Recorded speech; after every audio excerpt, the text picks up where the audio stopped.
Vida longa e próspera, comunidade escolar, começando mais um AL Podcast, audaciosamente indo onde nenhuma escola jamais esteve. Eu sou professor e atualmente diretor da Escola André Leão Poente, Felipe Fraga, mais uma vez acompanhado aqui do meu colega Hidalgo Cálculo, que quase nunca falta nas gravações do AL Podcast, né? Sempre presente, estamos aí marcando presença. E estamos aí, então, gravando o primeiro AL Podcast de 2023, né? Demorou, mas saiu, né? E no Unilassalle. E no Unilassalle ainda, né? Então, como é o primeiro AL Podcast de 2023, nós queríamos gravar um episódio que fosse especial. Então, vocês vão notar que nós estamos num ambiente diferente. Nós estamos no estúdio de podcast aqui do Unilassalle e recebendo, então, o atual reitor, o irmão Cledes, aqui participando do nosso AL Podcast. No ano passado, nós já entrevistamos o reitor anterior. Foi no Estúdio ProHub de podcasts, né? Exatamente. Então, nós ficamos muito lisonjeados de poder receber o reitor, então, no primeiro AL Podcast de 2023. E esperamos que nós tenhamos outras gravações daqui para frente também, né? Que o irmão possa aparecer lá na escola, quando nós tivermos o nosso estúdio, inclusive, para gravar lá, conversar com os alunos, e que a gente possa, então, fortalecer ainda mais essa parceria com o Unilassalle, que, como disse uma professora ontem na escola, o André Leão Poente é praticamente uma filial já do Unilassalle, de tantas parcerias que a gente tem, de tantos estudantes, professores e funcionários do Unilassalle que fazem, então, essa comunicação conosco, que estão sempre lá. Hoje, então, nós temos um evento que depois o reitor pode falar também, que está acontecendo no Unilassalle nesse momento, e nós temos professores e alunos participando também aqui do Unilassalle, né? Mas, então, passamos aí para o irmão Cledes Casagrande poder se apresentar. Olá, Felipe, Hidalgo, obrigado pela oportunidade, comunidade escolar também do André Leão Poente. É uma alegria recebê-los aqui no nosso estúdio e saibam de antemão, a casa sempre está aberta, e sempre que precisarem estará à disposição aqui trazer os vossos estudantes aqui, os professores também. Então, esse é um espaço que é um espaço comunitário, como é a própria Universidade La Salle, e nós queremos cada vez mais estreitar esses laços com a educação básica, porque acreditamos que a educação superior não se faz sozinha. O trabalho pela educação no Brasil ele é um trabalho cotidiano, necessário, e acreditamos muito na tarefa que vocês têm, na missão que vocês têm com os estudantes lá de fundamental e médio. Sou o irmão Cledes Antônio Casagrande, atualmente aqui o reitor da Universidade La Salle. Já tive outras experiências de atuação na educação. Eu costumo brincar que eu passei por todos os níveis da educação, enquanto estudante e também enquanto professor, como vocês aí. Fui professor do Fundamental, alfabetizador, professor do Fundamental 1, Fundamental 2, ensino médio, coordenador escolar, supervisor, diretor de escola, e depois, há 13, 14 anos que estou aqui na Universidade La Salle, como professor, como vice-reitor, pró-reitor acadêmico, pró-reitor de pesquisa, e atualmente nessa tarefa de reitoria a partir da saída do irmão Paulo Fossati, nosso ex-reitor, que assumiu a função no Conselho Nacional de Educação, que é onde se pensam as políticas de educação para todo o Brasil. Então, mais uma vez, obrigado pelo convite. Contem sempre comigo e com a Universidade La Salle nos trabalhos da escola, do colégio, e ao mesmo tempo naquilo que vocês estão lutando aí pela educação. E é interessante que quando nós fizemos o convite para o irmão Paulo Fossati no ano passado, ele também estava em viagem, foi para ti que eu entreguei o convite na época, que foi no outro Café com o Reitor de 2022. Daí, né? Então, esse ano foi legal a gente poder se encontrar para gravar também e dentro do Unilassalle, né? Inclusive, a gente trazendo até uma novidade para a universidade, porque o estúdio aqui ainda não tem vídeo, e a gente hoje está colocando vídeo aqui. Inclusive, esse episódio vocês podem assistir em vídeo no canal do YouTube da escola, se estiverem ouvindo no Spotify, mas agora até no Spotify também vocês podem assistir em vídeo aí, se estiverem só ouvindo, né? Antes da gente continuar o papo aí, eu passar pro Hidalgo, então, eu só quero citar aqui os nossos apoiadores e parceiros. Nós temos um apoiador, que é a própria Dutoda, que faz as formaturas lá da escola e que, inclusive, nos emprestava o estúdio da ProHub, onde a gente gravava antes. E nós temos aí, então, outros parceiros, né, que também são produtores de conteúdo. O podcast Cadê o Café, que é do professor Hidalgo aqui, então já tem vários episódios e lives, já deve ter uns 30, 40 ou 50 episódios lá, né? Então, por aí. Uhum. Também o o Viegas Cast, que é o podcast do professor de Porto Alegre, que trabalha na Secretaria de Educação, o professor Viegas, e o Escola Pública Podcast, que é um podcast, Reitor, que de um amigo nosso, que é o professor Luciano, que é lá de São Paulo, ele é professor da Rede Estadual de São Paulo, então ele tem um podcast onde ele fala só sobre escolas públicas, que é muito interessante também, por isso a gente sempre gosta de indicar aqui, né? Mas então indo para a pauta, né, que é o nosso objetivo hoje, de conversar com o reitor, fazer algumas perguntas, ele já fez a apresentação dele aí, mas então a gente vai para o tópico número 2, aí que o Dalgo vai fazer a pergunta.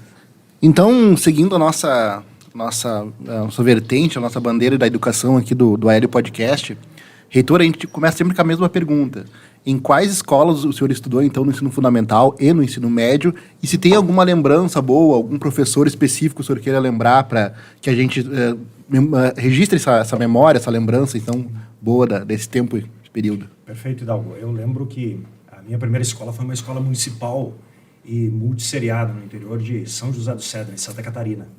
Eu sou natural aqui do Rio Grande do Sul e minha família, quando eu tinha uns 4 anos, mudou para Santa Catarina, para essa cidade aí, meio oeste catarinense, São José do Cedro. E a minha mãe foi minha professora de primeira e segunda série do ensino fundamental, então fui alfabetizado em casa. No sentido de uma proximidade do lar. A mãe era professora e era a única professora, então eu lembro que quando eu estava na primeira série, que atualmente é o primeiro ano, paralelamente tinha na mesma sala os estudantes da 4ª série. Então, eram 2 turmas dentro da mesma sala. E, num outro momento, então, de manhã era primeira e quarta, de tarde era segunda e terceira série. E foi assim a minha alfabetização. Então, a primeira grande educadora foi a mãe. Não tinha nem como fazer muita bagunça, porque depois sobrava em casa a correção. Na sequência, minha família mudou para o interior, outra cidade de Santa Catarina, onde continua na mesma região, hoje próxima a Chapecó, a cidade Xaxim, foi onde eu fiz meu ensino fundamental 2, de 5ª a 8ª série na época, numa escola estadual. Muito legal, eu lembro da professora de literatura, de língua portuguesa, e eu lembro que do meu gosto de leitura da época que eu desenvolvi.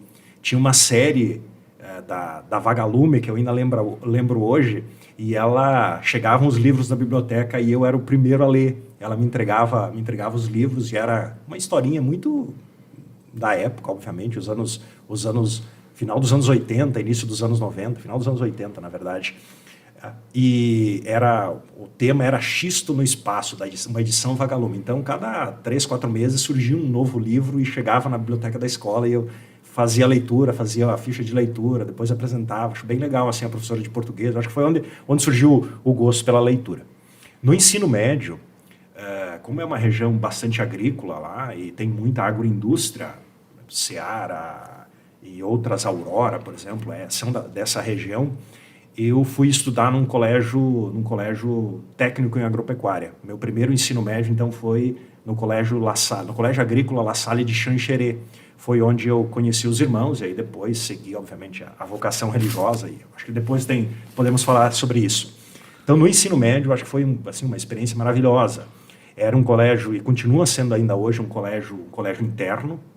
Hoje ele já possui estudantes masculinos e femininos, na época era apenas interno de meninos.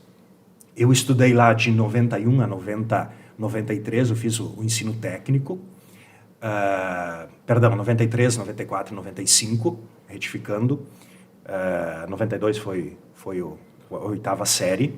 E eu lembro dos professores, basicamente vários professores me marcaram. Eu lembro do professor de matemática, o professor Hidalgo aí, que era uma matemática muito prática, ou seja, estudávamos todas as teorias, mas íamos na prática lá ver, por exemplo, toda essa questão de geometria, de massa, de quantidades, de área. Eu lembro que nós tínhamos exatamente tudo, a teoria na sala de aula e a prática no turno inverso, visto que era um colégio interno, além das disciplinas técnicas. Então esse foi o ensino médio. Depois, com a vocação religiosa, eu fui para Carazinho para fazer mais um ano depois de concluir o ensino médio, para fazer o magistério. Então eu tenho 2 certificados de ensino médio, técnico em agropecuária e magistério, em 1 ano. E na sequência eu me mudei para cá, aqui para a região metropolitana, onde eu estudei ciências da religião, no primeiro momento, 97 e 98, aqui no La Salle mesmo, na universidade. E o magistério, no caso do ensino médio, ainda era turno integral ou passou a ser de turno único daí? Ainda era turno integral. Então, como eu estava lá numa casa chamada Juvenato, que é onde se acolhia os candidatos à vida religiosa, ele era turno integral ainda. Então, eu morava lá. Minha família morava em Santa Catarina e eu passei a residir com 17 para os 18 anos em Carazinho. Então, na verdade, eu estou fora de casa desde todo o ensino médio, né? Eu voltava para casa, mesmo na época lá do La Salle de Xanxerê, voltava para casa apenas nos finais de semana, quando não tinha plantão, que tinha que ficar cuidando do gado, das aves. Lembrem, era uma escola técnica, ou seja, tudo aquilo que era de produção, nós tínhamos que ficar organizando e fazendo e cuidando nos finais de semana lá. Então, tinha sempre um grupo que ficava na escola. E, ao mesmo tempo, se manteve contato com aquela lida mesmo de interior, né? Então, já que se passava por essas técnicas agrícolas e tudo, né? Então, uma escola totalmente conectada com a comunidade, né? Exatamente. É uma escola regional, ainda se mantém hoje. E eu lembro que... Bom, eu tenho colegas hoje que moram em todo o Brasil, do norte ao sul do Brasil. Nós temos um grupo do WhatsApp que continuamos nos comunicando desse tempo aí. Já vão fazer... Meu Deus, 30 anos. 30 anos que iniciamos o ensino médio. Eu me formei em 95, então 93, 94, 95, são 30 anos que nos encontramos. E é um grupo que está espalhado em todo o Brasil. Então, diversas atividades, desde pessoas que estão trabalhando de caminhoneiro, pessoas que estão trabalhando no agronegócio, fazendeiros do Mato Grosso.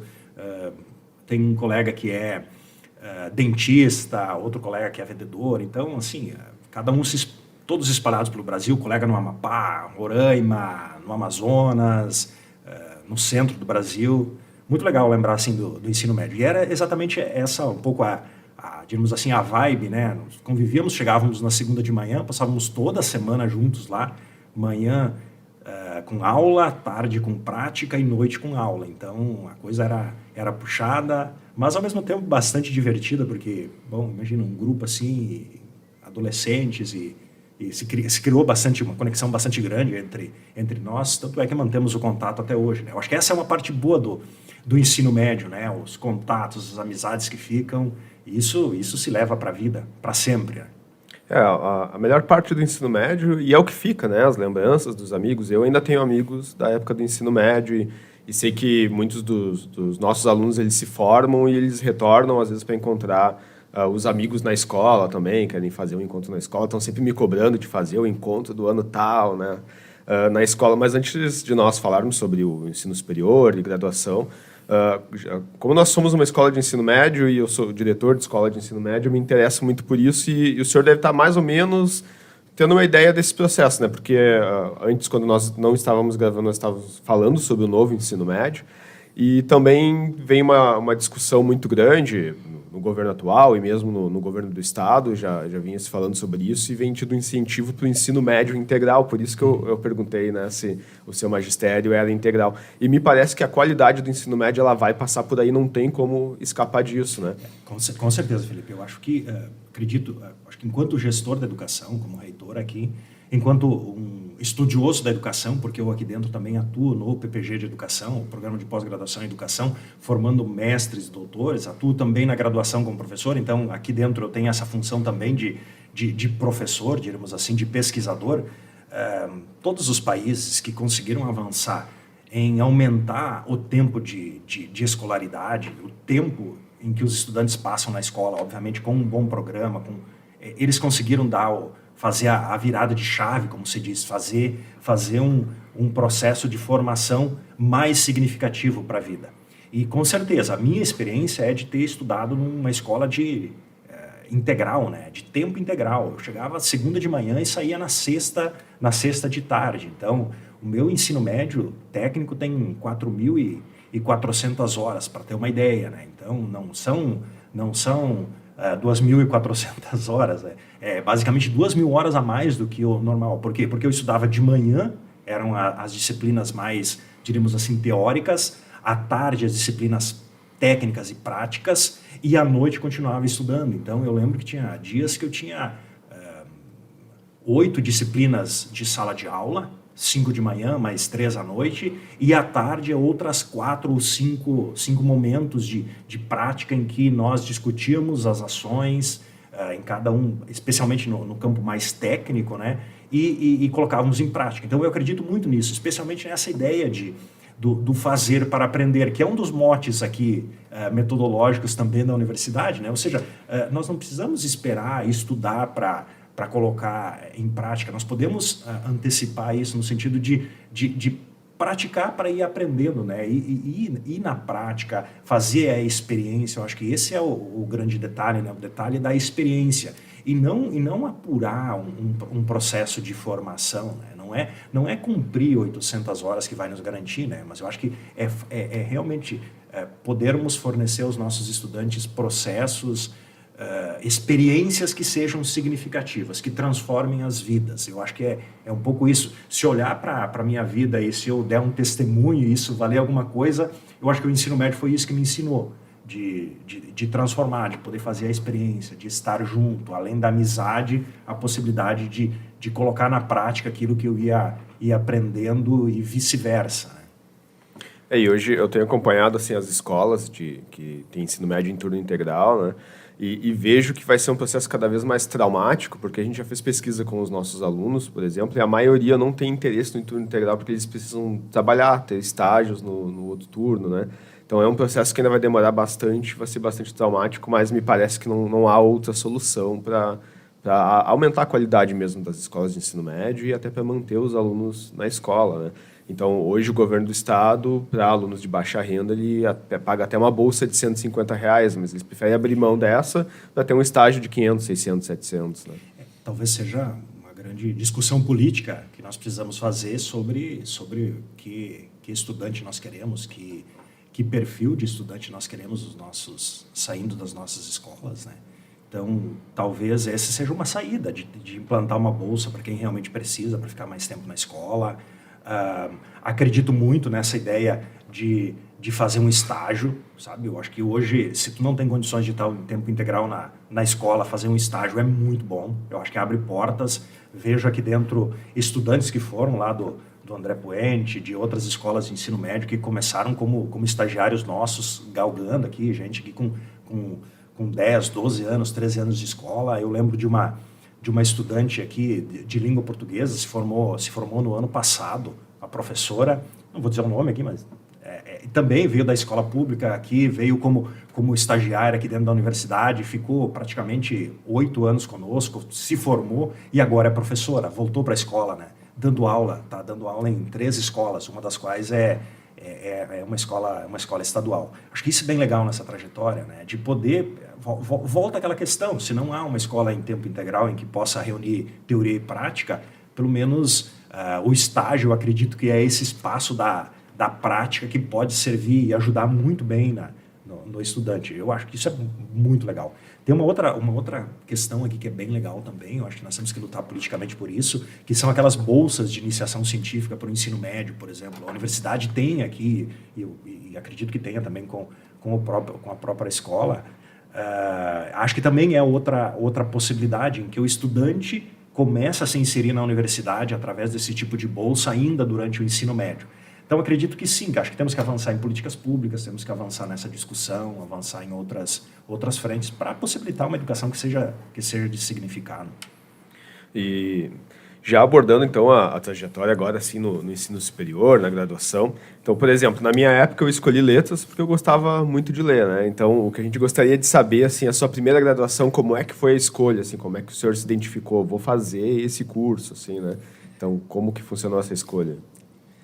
Então, acho que a questão toda aqui na minha trajetória de formação tem a ver com a vocação religiosa junto. Como eu decidi, depois do ensino médio, seguir essa vocação religiosa, estudar para ser irmão, automaticamente estava incluso uma primeira formação que era em ciências da religião, aqui na universidade foi pastoral catequética, que hoje se transformou posteriormente em teologia, e na sequência filosofia. Então, esse era o combo da formação para a vida religiosa. Mas eu gostei muito de filosofia e continuo estudando filosofia até hoje. Eu brinco com os meus professores aqui que eu leio filosofia para manter a sanidade mental. Normalmente a imagem é ao contrário, né? De que é meio deslocado quem lê filosofia. Para mim é exatamente o contrário. Então, a minha trajetória foi nesse sentido, né? Quando eu estava no ensino médio, provavelmente, se eu não fosse religioso, eu teria seguido uma linha mais técnica, muito provavelmente ligado à química, engenharia química, exatamente pelos professores de ensino médio que eu admirava. Então, um professor de ensino médio que me chamou muita atenção lá, e foi meu professor durante 3 anos, e trazia a química para a vida, era o professor Ney. Continua professor lá no La Salle de Xanxerê. Encontrei ele há um ano lá, conversei com ele e disse isso para ele, né? Que se eu não tivesse sido religioso, provavelmente eu teria sido um engenheiro químico ou um bacharel em química, alguma coisa assim, pela experiência, pelo caráter dele, pela motivação dele em dar aula. Então, muito provável era isso. Como religioso, então, eu segui a carreira na área de teologia, da filosofia e depois na educação, com pós-graduação na área da gestão escolar e políticas públicas, mestrado em educação nas ciências na Unijuí, durante um período que eu vivi no interior e trabalhei em Cerro Largo, no La Salle Medianeira, e depois retornando aqui para a região metropolitana, para Porto Alegre. Então eu fiz o doutorado em educação na PUC. Então essa é um pouco a minha trajetória formativa.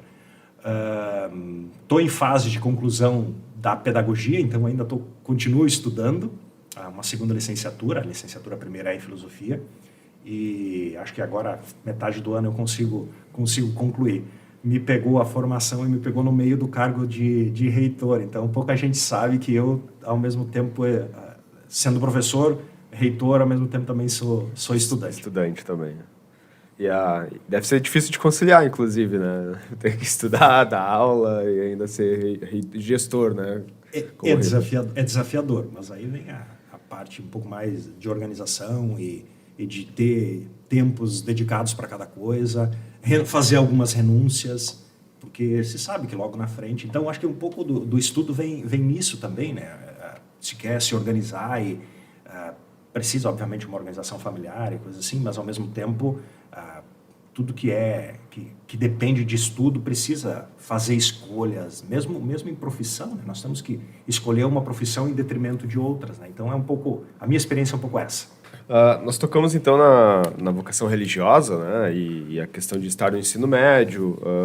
Pelo que eu entendi, você não chegou a passar pelo que a gente conhece como seminário, ou era mais ou menos isso também? Era como se fosse um seminário mesmo, desde o ensino fundamental ou no médio já era um seminário? Já era nesse ensino médio. Quando eu falei de Carazinho, do Juvenato, podemos falar que é um seminário. Então, lá se acolhiam os estudantes de ensino médio que estavam se preparando para fazer aquilo que nós chamamos de postulado e noviciado, que são as fases da formação. Basicamente, essas 3 fases significam seminário.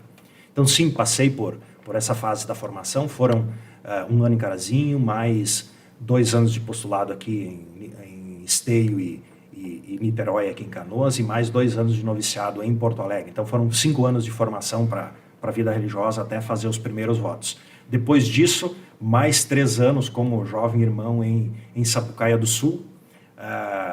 E nessa época, então, eu fazia filosofia aqui. Trabalhava na escola La Salle de Sapucaia como um alfabetizador, com estudantes no primeiro ano com estudantes com dificuldade de aprendizagem, depois com estudantes do 2º ano e, na sequência, com o 3º ano do ensino fundamental. Então, nessa época, eu tive a oportunidade de alfabetizar, de realmente trabalhar com os pequenos, que foi bastante legal. De noite, eu pegava o metrô de Sapucaia para cá. Eu lembro que, às vezes, chegava tão cansado aqui na estação de Canoas, várias vezes eu passei adiante, pegava no sono no final da tarde, e passei adiante, fui até a estação seguinte, tinha que voltar, porque acordava só na estação seguinte, mas coisas da vida. Então, e foi assim um pouco o processo de formação, de estudo também. Eu nunca tive o privilégio de estudar sem estar trabalhando ao mesmo tempo. Claro, o ensino médio, estando num colégio interno, obviamente era mais simples, mas era puxado pelo ritmo das coisas. E depois, na graduação, e também no mestrado e doutorado, pós-graduação, sempre trabalhei e estudei. Eu acho que essa é uma questão bem legal. Nunca tive privilégios diríamos assim, de só estudar na vida. Sempre, e acredito que esse é um grande ganho foi um grande ganho para a minha vida. E se me perguntarem, é possível trabalhar e estudar? É possível trabalhar e estudar. Não é o melhor do cenário, mas é possível. Naquela primeira etapa, então, dos 5 anos de seminário, o senhor tinha 17 anos. Comecei com 17 para os 18 lá em Carazinho. E aí fiz os votos em 2001, estava com 22 para os 23. Então, desde 2001, janeiro de 2001, que eu sou irmão, sou religioso. Bacana. Segunda parte. Então, continuando então com a sua história com a religião, então, a gente queria saber como a religião, a educação e ciência se relacionam na sua visão. Como elas se complementam, como é que é a sua visão com a sua experiência acadêmica e religiosa? Eu acho que hoje nós estamos no Brasil num momento em que, às vezes, a gente esquece que religião não é dogmatismo, não é se prender em crenças fechadas. Mas o conceito da religião, e aqui eu vou ter que ser professor, tá, Felipe? O conceito da religião é o conceito de religar, de ligar, conectar. Conectar o homem com Deus, conectar o homem com a natureza, conectar o homem com o outro. Então, no fundo, religião não é divisão. Religião é aproximar as pessoas de Deus, aproximar as pessoas dos outros, aproximar as pessoas do meio ambiente. Então, acho que esse é o principal conceito, né? E é um pouco aquilo que o Papa Francisco tem dito nos seus escritos, nos seus sermões, né? O que é muito legal. Então, religião não é divisão, não é nós contra os outros. Então, esse é um primeiro elemento. Um segundo, a verdadeira ciência, ou ciência, como nós a conhecemos, também, no fundo, é um processo de descoberta, de resolução de problemas e de aproximar as pessoas dos problemas reais da sociedade. Então, eu não acredito que haja, obviamente, respeitados os campos, que haja algo intransponível entre religião e ciência. Há algo intransponível quando a religião é dogmática e quando a ciência ela não consegue chegar na realidade. Eu acho que aí sim se impõe uma barreira que se torna intransponível. Mas do modo como eu concebo e vivo a religião, eu entendo que elas são extremamente complementares, eu diria assim. Acho que mesmo em termos bíblicos nós poderíamos fazer uma construção teológica mostrando que não é o dogmatismo, mas por exemplo, é o amor, é a fraternidade, é a solidariedade que deve imperar. Não é a força, não é o ódio, não é a divisão a qual nós somos chamados, né? Eu imagino que na sua história deve ter algum acontecimento, assim, de repente, algum aluno ou alguma pessoa, porque eu vejo, já aconteceu isso comigo, de pessoas da ciência serem motivadas a pesquisar mais ciência pelas suas crenças religiosas. Isso eu acho muito bacana. O senhor tem algum relato nesse sentido? Não tive essa experiência, assim, pessoalmente, mas já conversei com pessoas de todas as denominações religiosas, já participei de eventos, já debati com pessoas mais fundamentalistas, menos fundamentalistas, mas tem muito autor que escreve sobre essa complementaridade entre ciência e educação. Então, acredito que realmente é possível fazer essas pontes, estabelecer essas pontes e não há divisão. Creio que quando há disposição para o diálogo, quando há disposição para realmente olhar para os problemas sociais, para as dificuldades que a sociedade possui, nesse momento, e especialmente na valorização da pessoa humana, neste momento, ciência e religião são complementares. Porque se nós colocamos a vida como um elemento fundamental, colocamos o bem-estar das pessoas, e acredito que todas as religiões sérias querem isso, e toda a ciência séria quer isso, né? quer o bem das pessoas, a melhoria da sociedade, não há, em termos de proposta, divisão entre essas duas áreas. Não vou lembrar de uma experiência específica, infelizmente, agora não estou conseguindo lembrar, mas há muita literatura sobre isso. Não é, obviamente, minha área do conhecimento, mas é possível até, se depois, em algum momento, nós utilizarmos e pegarmos algum professor aqui da teologia para debater isso em outro podcast, se for um tema de interesse de vocês, da escola, dos ouvintes. Eu acho que seria bem... É um tema bem legal, tá? Eu acho bem legal isso. Seria interessante te marcar um episódio no futuro só para falar sobre isso. A gente faz a pauta inteira sobre isso, seria muito interessante. Nós vamos entrar no tópico da reitoria, né? Então, digamos que é a sua função principal hoje, né, dentro da universidade. Mas eu queria pegar assim, um aspecto específico, que na época que a gente falou com o Paulo Fossati, eu acho que ele deve ter sido vice-reitor, acredito eu, também, só que quando a gente entrevistou ele no ano passado, já fazia bastante tempo. Não lembro quanto tempo ele foi reitor, mas já devia fazer alguns anos, né? E já o irmão era vice-reitor no início do ano passado, ainda assumiu a reitoria quando? Novembro, dezembro, por aí? Antes? Janeiro de 2023 agora? Então... digamos, são poucos meses, né? Então, eu queria me deter um pouquinho no aspecto do vice-reitor, de como é que funciona o processo. Quanto tempo você foi vice-reitor? Se houve um preparo, assim, né? Se é eleito junto com o reitor, ou se foi uma coisa que aconteceu no meio, digamos assim, do mandato do Paulo Fossati, e você assumiu como vice ou foi junto com ele, né? Então, a gente vê na política o vice como uma figura muito, digamos, de... coadjuvante mesmo, assim, né? Então, quando o presidente está viajando, ele assina os documentos, alguma coisa assim, mas com o aval, né? E como é que é ser reitor? É meio como ser vice-presidente, assim, como que você vê isso, né? E depois complementar como reitor, se você se vê também como essa figura, tipo, de CEO de empresa, de que tem que ser uma pessoa carismática, né? Até para atrair os olhares, para poder representar a organização, nesse caso, uma universidade, assim, de que o reitor, de certa forma, ele é o cartão de visitas da organização, né? Perfeito, Felipe. A resposta para a pergunta aí, quantos anos eu fui vice-reitor, é o mesmo período que o irmão Paulo foi reitor. Então, nós assumimos juntos aqui. Ele como reitor, ele era o vice-reitor. Então, em 2010, assumimos como a reitoria. Então, foram 13 anos completos, né, eu sendo vice-reitor e ele sendo o reitor. Então, todo o período dele de reitoria, eu fui o vice-reitor. Entretanto, aqui dentro eu tive outras funções nesse período. Então, no início, eu não estava liberado, eu tinha outras funções dentro da rede La Salle no Brasil, funções de direção nacional que me impediam de estar aqui o tempo inteiro. Então, nos últimos 6 anos, 8 anos, eu fiquei em tempo integral aqui na universidade. Foi quando também eu assumi a função de professor do PPG, também assumi a função de professor da graduação nesse período. Também, nos últimos anos, eu unifiquei ou tive o cargo de pró-reitor acadêmico, que é o responsável por todo o desenvolvimento acadêmico da instituição, por toda a ação dos cursos, responsável pelos cursos de graduação, de pós-graduação, de pesquisa. Então, nos últimos 4 anos eu tive essa função. Então, aqui na universidade, a minha experiência como vice-reitor, ela sempre foi atrelada a outras funções também acadêmicas, a outras funções exercidas aqui dentro.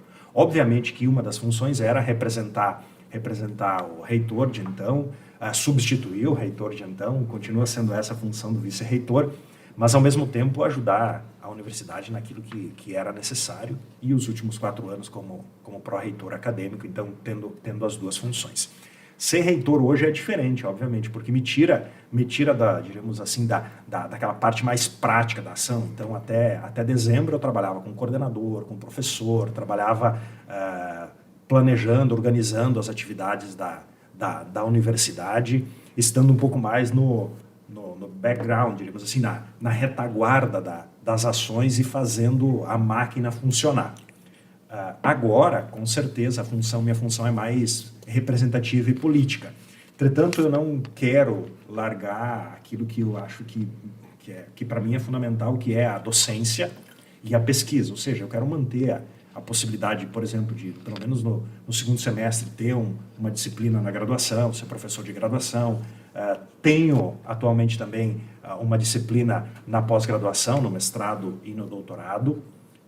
Semana que vem eu viajo para Manaus, porque lá nós temos uma turma de mestrado interinstitucional com a Faculdade de La Salle lá. Há 2 semanas eu estive lá, na sexta-noite, sábado de manhã e sábado de tarde, dando aula, e a semana que vem vai ser a mesma coisa. Então, pouco essa relação. E a função de reitor, ela é mais do que a função de CEO, coisa assim, ou de gestão mesmo, me parece que é ser esse aglutinador, essa pessoa que consegue congregar, que aproximar as pessoas, olhar para o futuro, dizer vamos seguir, vamos estudar esse caminho, vamos seguir por esse caminho, vamos implantar esse projeto, colocar as pessoas a trabalharem, a estarem em sinergia. Eu acredito que não difere muito da função de diretor de uma escola, porque já fiz essa função, então acredito muito nisso. Creio também que o diretor da escola, eu acho que ainda é bastante ligado à prática, tem que resolver os problemas. Aqui também, obviamente, não chega tanta coisa para o reitor, mas algumas coisas chegam e aí nós precisamos fazer avançar. Mas sim, a parte política, diríamos assim, ela de gestão de pessoas, talvez seja o maior desafio dentro da reitoria para a função do reitor. E como é que funcionou a escolha Você deve ter um vice-reitor agora, né? Quando virou reitor. E como é que funciona? Você indicou ou teve que ser eleito alguém? A mantenedora é quem indica a reitoria. Ou seja, o presidente da mantenedora é que nomeia. Normalmente, se houve o reitor de então, e o futuro reitor para nomear o vice-reitor, o pró-reitor acadêmico e o pró-reitor de administração, que são 4 funções dentro da universidade. Então, obviamente, eu fui ouvido. Hoje, o vice-reitor é meu irmão, e ele veio de Brasília, de uma escola de ensino médio de lá, e temos outras 2 pessoas trabalhando também na pró-reitoria, a acadêmica, o professor Márcio, e na pró-reitoria administrativa, o Vitor. E essas funções elas são nomeadas dentro da universidade por um período de 4 anos. Então, nós temos um mandato de 4 anos, que pode ser renovado ao final deste período ou não. Então, também tem tudo isso. Mas não é feita eleições. Normalmente se conversa sobre isso, a reitoria atual se conversa, junto com a rede, com a mantenedora, a rede La Salle, e há uma nomeação para isso. A gente viu que o senhor tem bastante demanda e acaba tendo trabalhando em vários setores, mas especificamente sobre a pesquisa acadêmica, o senhor gostaria de destacar alguma colaboração, alguma pesquisa específica que o senhor tem desenvolvido na universidade? Hoje, a minha pesquisa dentro do PPG, da educação, ela é sobre as práticas pedagógicas, sobre as práticas exitosas, o que funciona e o que não funciona dentro da sala de aula. Uma das minhas orientandas, eu gosto de dar o exemplo do que os meus mestrandos e orientando e doutorandos estão pesquisando. Uma das minhas últimas doutorandas, que defendeu no ano passado a tese, estudou o impacto de uma escola indígena Guarani em Porto Alegre na formação do ser Guarani dos estudantes. Acho que foi uma tese assim, maravilhosa, foi indicada para o prêmio de teses da CAPES, Prêmio Nacional de Teses, pela qualidade da tese. É um exemplo. Então, basicamente, o impacto da sala de aula, o impacto das ações educativas na vida dos estudantes, na vida dos professores. Outros estudantes meus têm estudado, por exemplo, sobre o impacto das tecnologias, como as tecnologias ajudam no espaço da sala de aula. Teve professoras aqui da Secretaria Municipal de Educação, que foram minhas orientandas de mestrado e de doutorado também, com essa mesma temática. Nós temos aqui com a Prefeitura Municipal de Canoas um projeto bem legal, assim, com bolsas de mestrado e doutorado para a rede pública aqui de Canoas, rede municipal, em que o desafio deixado pela secretária de Educação e pelo prefeito não olhem só a teoria, olhem a teoria e a prática. Ou seja, busquem resolver os problemas concretos da sala de aula ou elejam um problema concreto e, a partir dele, vocês façam a pesquisa, teorizem. Então, normalmente tem sido esse o foco da minha pesquisa, as práticas pedagógicas, a ação do professor na condução de uma temática, de uma série, de um ciclo, normalmente isso. Uma das minhas orientandas aqui trabalhou com química, foi bem legal, com ciências da natureza, aqui no La Salle de Canoas. Ela estudou o impacto de projetos integradores durante o período de pandemia na aprendizagem dos estudantes. Foi muito legal, assim. Então, ela trabalhou com estudantes de ensino médio através de projetos na área da ciência da natureza e, a partir deles, fez a pesquisa de doutorado dela, como esse impacto ajudava na formação desses estudantes e ajudava na aprendizagem de conceitos que eram específicos da área de ciências da natureza. Essa pesquisa foi tão legal assim que ela levou essa pesquisa lá para a escola da ONU em Nova York. Foi convidada depois, ela levou um ano lá, mostrou a experiência e foi convidada no ano seguinte para voltar lá e ser, durante o período ali de dezembro e janeiro, ser professora convidada das turmas lá da escola da ONU em Nova York, mostrando o projeto dela aqui de pesquisa aqui na universidade, no colégio. Acho que foi maravilhoso isso, né, em termos de pesquisa, de impacto desse tipo de pesquisa. Outra preocupação e que nós temos, e do próximo tópico também, na época nós fizemos a pergunta também para o irmão Fossati, é quanto às licenciaturas, porque em podcasts de educação, né, textos, pesquisas de educação, os pesquisadores e até a mídia especializada têm chamado de apagão de professores para os próximos anos, né? Porque cada vez menos os adolescentes, nós vemos pelos nossos alunos, têm interesse em ser professores, né? Eles preferem estudar outra coisa, até porque a profissão é pouco valorizada, né?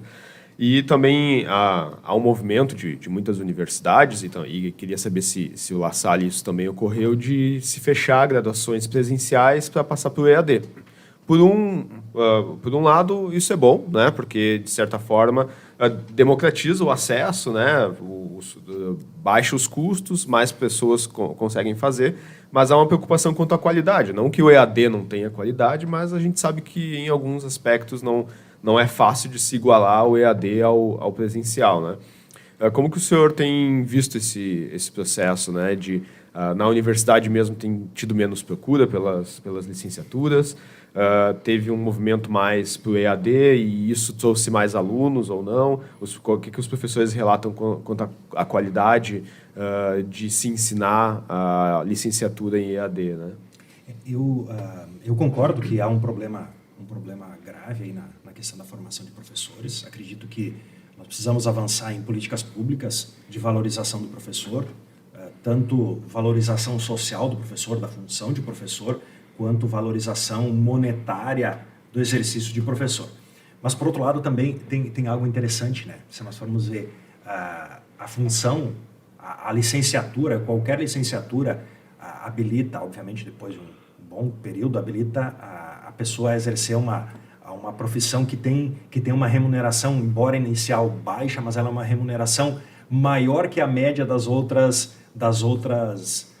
diríamos assim, profissões. Então, parece que eu entendo que hoje um jovem do ensino médio que quer ser professor pode ter toda certeza que não vai errar na profissão, porque vai conseguir se sustentar e ter uma vida digna sendo professor. Obviamente, isso não tira a necessidade de nós continuarmos lutando por melhores condições de trabalho, por melhor remuneração, por o professor não precisar passar 60 horas em sala de aula, ou seja, toda essa pauta nossa como educadores, ela se mantém. E sim, eu acredito que há um temor social, me parece, diríamos assim, um menosprezo em relação à função de educador hoje na sociedade, diríamos assim, em relação a outras profissões que parece que são mais atrativas. Vamos pensar assim, um administrador, um CEO, um advogado, um médico, algo assim. Mas eu acredito que é um olhar meio fantasioso esse de que algo é melhor do que outro, né? Primeiro isso. Segundo, a questão do EAD na universidade. Sim, nós conseguimos recuperar um bom número de alunos e crescer nas licenciaturas através do EAD. Hoje nós temos 3 cursos de licenciatura presenciais ainda funcionando. Pedagogia, letras e história. Esses mesmos cursos, eles também estão no EAD.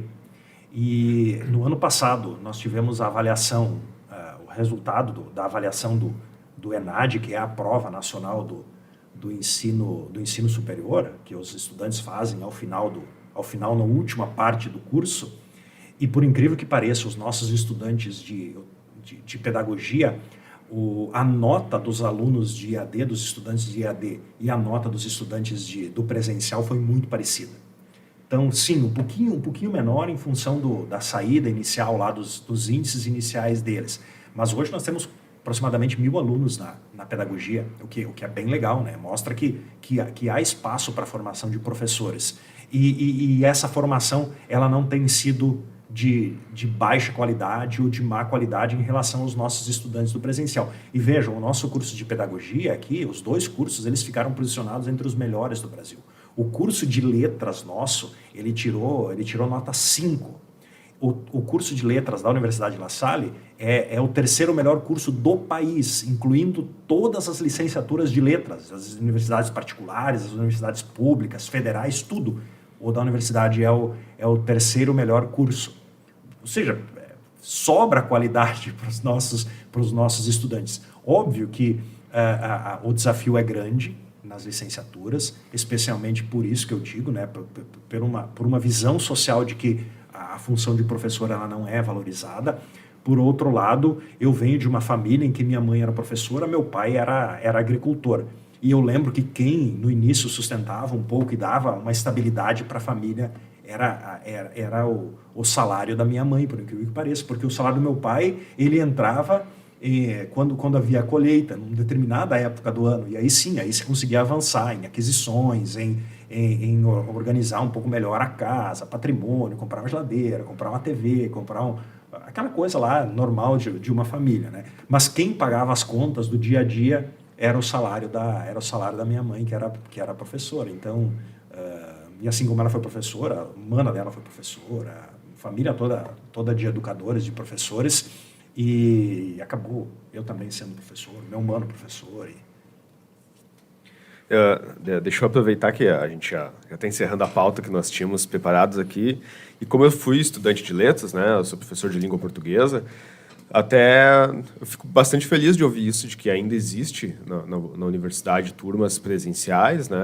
Não que eu não acho que o EAD não tenha qualidade, eu acho que os dois têm que existir, na verdade, são experiências diferentes, mas ambas experiências válidas. E hoje me preocupa um pouco, eu não sei se você tem acompanhado também, teve muito na mídia a questão do chat GPT, porque eu sei que muitos dos colegas que estudam letras, eles acabam se empregando em redação de jornais, em redação de empresas de publicidade, né? E hoje também há toda uma preocupação, digamos assim, pela comunidade de letras, a ver essa disputa com o chat GPT, né? Porque a gente sabe que se tu pedir ali um texto, até um conto mesmo, ou eu tenho um determinado produto, preciso de um texto para venda, ali ele vai te entregar aquilo pronto, né? E isso vai delimitar ainda mais o mercado, né? E é uma tecnologia que ela vem escalando rapidamente, assim, e há uma preocupação até de como lidar com ela e se ela não vai desempregar pessoas. E não sei se o senhor tem conseguido acompanhar esse processo. O que você pensa sobre isso? Tem acompanhado, sim, um pouco e tem batido a porta da universidade, sistemas, especialmente as tecnologias, as novas tecnologias. O que eu entendo aqui é que nós não podemos ficar alheios a elas, ou seja, dizer, não existem, não vão entrar na sala de aula, vão bater a porta ali da matemática, da produção textual. Mas eu acredito muito nessa possibilidade de convivência do humano com a inteligência artificial, da complementaridade da tecnologia com a função, por exemplo, de educador. Eu acredito que são funções e atividades distintas. Acredito que não há problema de nós, teoricamente, usarmos essas tecnologias, assim como existem tantas outras tecnologias em sala de aula. Acredito muito que ainda continua a função do humano, e especialmente a ação do humano no emocionar, no criar algo distinto, continua sendo único, especialmente na interação, que a inteligência artificial não tem essa capacidade. Mas, ao mesmo tempo, creio que é um tema que nós precisamos ir aprendendo e dialogando sobre. Eu fiz algumas experiências de colocar aí, fiz uma conta lá no ChatGPT e fazer uma experiência lá, escreva sobre um tema que eu domino, que é da minha pesquisa. Inclusive, eu acho que o ChatGPT me clonou, diríamos assim, não me clonou, mas me copiou sem me citar, né, de um dos textos meus, dos artigos.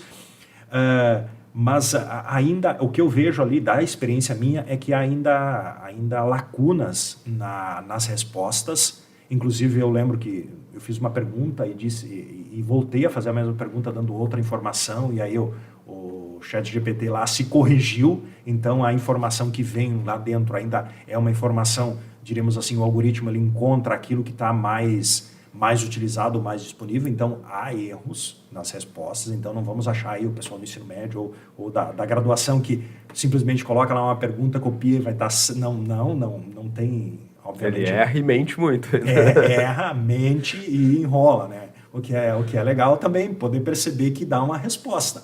Mas acredito que é possível, por exemplo... eu preciso escrever uma carta, ou preciso fazer, sabe lá, hoje ninguém mais escreve carta, né? Mas escrever, sabe lá, um memorando, um e-mail mais formal, escreva um e-mail com essas funções, fazendo esse pedido, essa coisa. Mas depois é possível utilizar isso e revisar. Eu acho que essa é a parte mais importante, né? Depois vai lá e revisa esse texto, não tem nenhum problema, né? Complementa esse texto. Acredito que isso é ótimo. Isso dá para utilizar e nos utilizarmos mais desse tipo de coisa. Eu estive num evento agora no final do mês de março, início de abril, em São Paulo, chamado GEDUC, que é um grande evento da gestão da educação, e estava um alvoroço por lá com a questão do ChatGPT. Uma empresa lá já utilizando o ChatGPT para fazer a correção de redação no padrão Enem, mostrando lá, eles fizeram um input de dados de uma redação tal qual foi corrigida por um professor especialista em redação Enem, e deram os mesmos comandos pro ChatGPT, e, cara, a avaliação do professor foi 980, do ChatGPT da redação foi 960. De 5 itens analisados, 3 foram iguais e 2 um pouquinho diferentes. Mas, claro, tudo dependendo da informação também que foi colocada no sistema, que foi feito o input. Sobre as licenciaturas e a função de professor, eu gostaria de voltar num assunto aqui que eu acho bem legal, que hoje nós temos 2 cursos aqui dentro que têm bolsas do governo federal, que é do PRIU, de formação de professores. Os nossos alunos, eles recebem a bolsa, a gratuidade para estudar aqui dentro. São 160 alunos de letras e de pedagogia, 80 de cada um, e também recebem uma bolsa depois para fazer o trabalho, o estágio, o último semestre nas escolas, recebem do governo. Então, eles recebem a mensalidade e recebem uma bolsa depois. Então, eu acredito que é esse tipo de coisa que nós precisamos avançar no Brasil e no Rio Grande do Sul. Há agora todo um trabalho aí com o 0,5%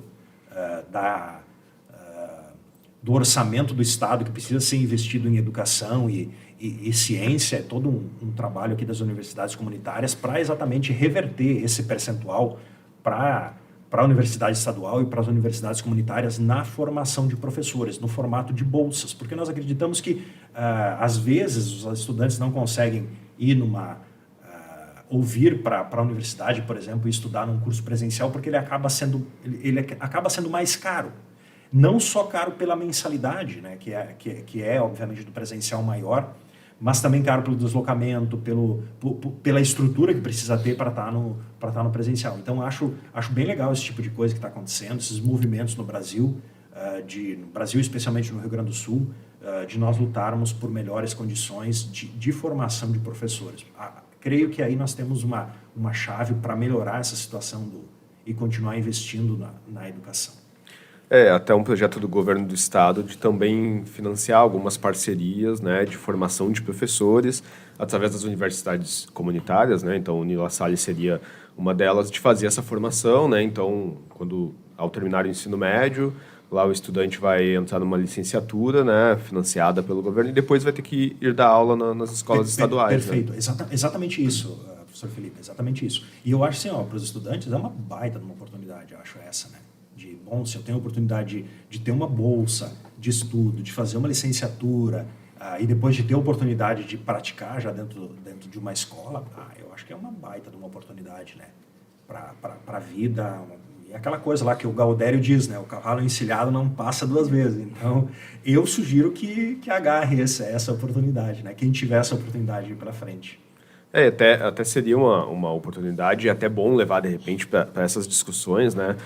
Hoje, uma luta que eu faço dentro da educação pública estadual, e até eu participo do sindicato, é que o governo do estado do Rio Grande do Sul, há muitos anos já, acho que isso desde a época que eu estava no ensino médio, já vai quase 20 anos aí, não tem professores substitutos, né? Então, o que acontece? Quando falta um professor, o que a gente faz? Ou eu assumo a turma, né? Então, ou eu assumo a turma ou eu faço todas as outras responsabilidades que eu tenho dentro da escola, né? Então, isso é uma coisa que também impacta muito na qualidade da educação, né? As escolas municipais têm essa figura do professor substituto, ou nem que seja um monitor, né? Então, o PIBID, a residência pedagógica, né, que é uma das parcerias que a gente tem com o La Salle, tem ajudado muito nisso, né? Então, às vezes, faltou professor, né, mas tem o residente pedagógico ali, ele não pode assumir a turma como regente, mas ele pelo menos pode ir lá tirar dúvida, alguma coisa assim, né?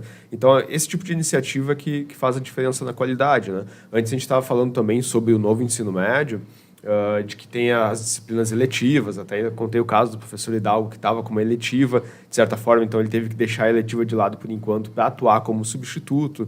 Então a gente tem que aproveitar essas oportunidades. Mas para encerrar, então, reitor, queria que você falasse um pouquinho sobre o evento que está acontecendo hoje, porque nesse momento que a gente está gravando aqui, eu tenho professores e alunos aqui participando desse evento. Então, se você puder contar um pouco sobre o que consiste o evento, se ele é anual, semestral, né, qual é a periodicidade dele. Legal lembrar do evento. Antes de vir para cá, nós estávamos fazendo a abertura lá e recebendo os estudantes, os vossos estudantes lá. Acho que está o salão de atos lotado. Fazia tempo que não tínhamos o salão de atos lotado, obviamente em função da pandemia, mas... E esse evento hoje, ele é o chamado Sapiens Day, que é o start da nossa semana acadêmica científica do segundo semestre. E também o start de todo o nosso trabalho com as escolas estaduais, com as escolas municipais mais próximas de nós aqui. A ideia, Felipe Hidalgo, é de que a universidade ela possa sair dos seus muros, de que os nossos professores, os nossos estudantes, como já tem feito, possam ir às escolas municipais, estaduais, contribuir, fazer os seus estágios, a residência pedagógica, o PIBID, fazer essa implementação dessa bolsa do governo federal também, de iniciação científica, e ao mesmo tempo as escolas possam vir para dentro da universidade. Ou seja, nós queremos que seja um espaço também aqui das escolas, dos colégios, das escolas aqui, especialmente de vocês aqui, que são próximos, né? Então estão convidados sempre. Para quê? Para poderem utilizar as nossas estruturas. Nós temos laboratórios aqui dentro que são maravilhosos, vamos dizer assim. Citar apenas um aqui, que é os laboratórios da área da saúde aqui dentro. Biologia, biomedicina, o laboratório, por exemplo, de anatomia aqui dentro. Então, é um exemplo. Outro, o Fab Lab. Então, é esse tipo de coisa que nós queremos que as escolas venham para dentro aqui e possam utilizar de uma maneira, obviamente, organiza, vai ter um técnico aqui, e ao mesmo tempo nós queremos que os nossos profissionais também possam ir para as escolas, propor atividades naquilo que é necessário para ajudar as escolas no seu dia a dia. Bom, de repente lá tem uma situação que nós precisamos trabalhar sobre bullying, sobre diversidade, sobre diferença. Nós temos o curso de psicologia aqui, pode ir uma pessoa lá, como tem ido nas escolas, trabalhar.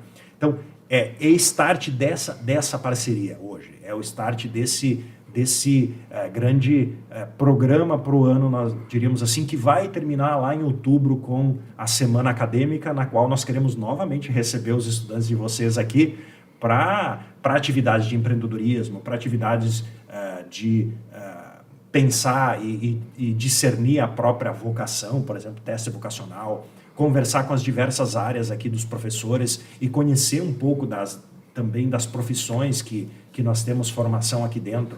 Mas eu acho que a principal questão aqui é essa aproximação. Hoje representa essa abertura dos espaços, a aproximação entre as escolas e a universidade. E na nossa função de uma universidade comunitária, nós precisamos avançar nisso, estarmos cada vez mais próximos de vocês, ajudando também lá na formação naquilo que, obviamente, nós pudermos ajudar, não fazendo a função de vocês, como vocês também não fazendo, mas complementando isso, né? Eu acho que essa é a proposta, tá? E acho que uma outra questão que nós conversávamos também antes de iniciar aqui a gravação é de que, bom, o reitor também vai lá para a escola visitar o diretor mais adiante para podermos avançar nesse tipo de parceria, que eu acredito que todos saem ganhando, né? Eu acho que é por aí. Temos que lutar pela educação, lutar pela formação desses jovens, pela vida deles, ajudar eles a construir sentido, significado para a vida, mostrar que é possível estudar, por mais que tenha que trabalhar, bom, trabalho de dia, estudo de noite, vamos lá, vamos junto, né? É possível. Eu acho que esse é É o que nós queremos aqui. E dá considerações finais?